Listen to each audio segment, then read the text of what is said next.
আসামিদের বিরুদ্ধে জেআইসি তথা আয়নাঘর এবং টিএফআই তথা র্যাবের আয়নাঘরের মাধ্যমে মোট ৩৪টি গুমের ঘটনা সংগঠনের অভিযোগ আনা হয়েছে।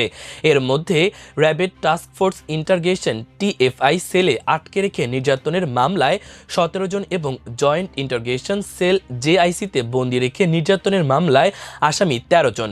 টিএফআই সেলে বন্দি রেখে নির্যাতনের ঘটনায় মানবতাবিরোধী অপরাধের মোট ৫টি অভিযোগ আনা হয়েছে।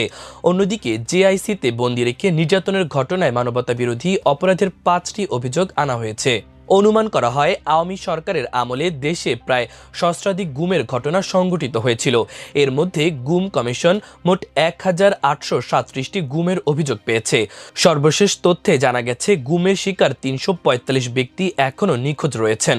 জুলাই গণঅভ্যুত্থানের সময় ১৮ ও ১৯ জুলাই রামপুরায় বিজিবি ও পুলিশের গুলিতে ২৮ জন নিহত হওয়ার ঘটনায় দায়ের হওয়া